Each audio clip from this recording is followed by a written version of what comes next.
The arena was buzzing before tip-off, but not for the usual reasons. 20,000 fans had filled the massive American Airlines Center, eyes wide with anticipation, hearts beating for a showdown months in the making. They'd come for one thing: Caitlin Clark versus Paige Bueckers, the kind of clash that turns regular season games into historic moments. But the game they got was something entirely different. Something nobody could have predicted. 2 days before the game, everything changed. Clark, the face of the Fever and arguably the face of the league's future, was sidelined again, this time with a groin injury that wouldn't let up. The most anticipated one-on-one battle of the season collapsed in an instant. The Fever dream matchup was dead before it started. And yet, they still came. 20,049 people showed up. With no guarantee of seeing Clark, with headlines warning of her absence, they came anyway. That moment alone said something seismic about the momentum building in women's basketball. And what they witnessed. It wasn't a disappointment. It wasn't a consolation. It was a revelation. Because in Clark's absence, the Indiana Fever found something. Something fierce. Something defiant. Something they didn't even know they had. This is the story of how the Fever stared down chaos, fought back out, and rewrote the narrative without their star. And it ends with 6 words from Aliyah Boston that changed everything. Let's rewind. This wasn't just another date on the WNBA calendar. This was billed as the future of the league colliding in real time. Caitlin Clark, the #1 pick of 2024, versus Paige Bueckers, her college rival and 2025's top rookie. Fans had been salivating over this since draft night. So much so that the Wings didn't even bother trying to contain it within their usual 7,000-seat College Park Center. They moved the game to the American Airlines Center, the same court Luka Doncic calls home. You don't do that unless you're expecting something massive. And they were. Tickets flew. Social media exploded. This was the kind of event that reminded people how far the women's game has come. It felt like a coronation. Then came the injury report. Clark wasn't just questionable. She was effectively ruled out. The groin issue had flared up. Fever head coach Christy Sides said it was about prioritizing long-term health, not headlines. And fans were crushed. But they still came. And that told us something too. But just one night before, the Fever had been humiliated by the Sparks. Absolutely dismantled.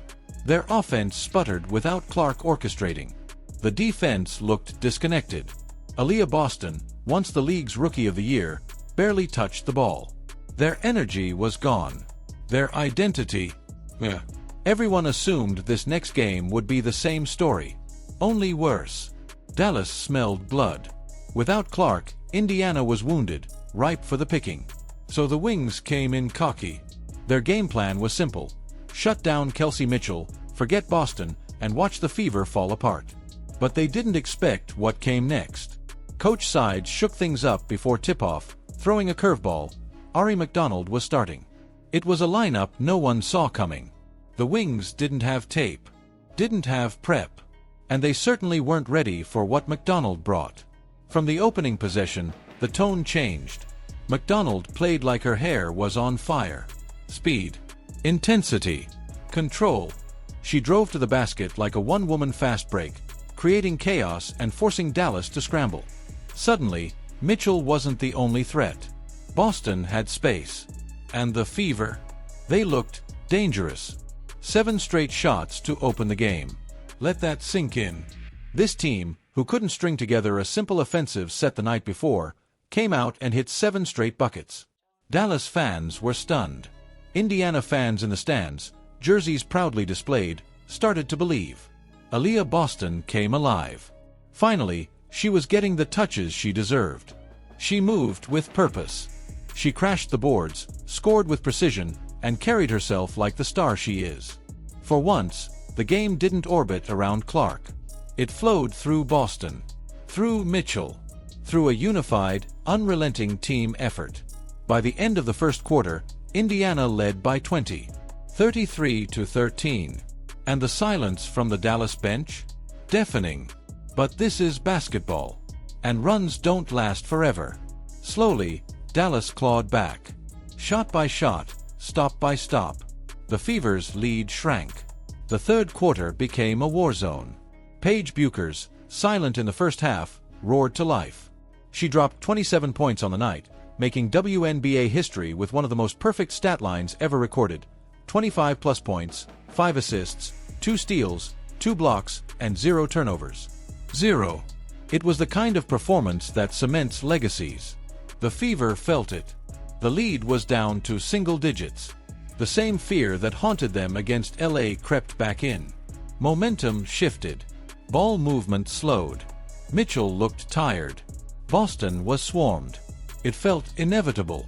But then, Kelsey Mitchell made a decision. She wasn't letting this go. In the fourth quarter, Mitchell did what stars do. She didn't just take shots, she made statements. Floaters, step-backs, crossovers that left defenders reaching for air. And more importantly, she made the right decisions. She didn't force it. She read the floor, trusted her teammates, and when the moment demanded it, she rose. 32 points. 7 assists. 11, 4, 17 from the field. That's not stepping up. That's stepping through. Boston, for her part, was equally vital. Defensive rebounds. Key blocks. Smart fouls. She ended with 21 points and a presence that screamed leadership. The kind of presence that made fans forget who wasn't on the court. And in the final minutes, when everything tightened, Indiana held. Final score: 94-86. Fever win. No Clark. No problem. But here's the moment everyone remembers. Postgame. The buzz still hanging in the air. Reporters crowding around. Questions flying. And Aliyah Boston steps to the mic calm.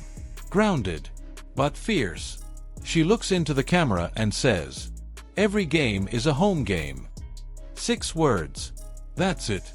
But it echoed like a thunderclap. Because it was a home game. Those Fever fans weren't just loud. They were everywhere. Jerseys in every row. Chants that echoed like thunder. Support that traveled thousands of miles just to say, "We believe in this team." Boston explained it beautifully. Fans might come for Clark, but they leave loving all of them. That's the magic of this group. The chemistry. The grit. The belief. You show up for a superstar and discover a family. Mitchell said the same in her post-game interview. You could see it in her face, the pride, the fire. "It kind of brings confidence to the game," she said, "to see fans show up for us, not just one of us." That if you believe in this team, if you've got the fever, comment, "I've got the fever," down below. What did you think of Kelsey Mitchell's clutch performance? Is Aliyah Boston the most underrated force in the league right now? And when Caitlin Clark returns, is this team championship bound? Let us know in the comments. Like, subscribe, and turn on notifications so you don't miss the next chapter in this incredible story. We'll see you in the next one.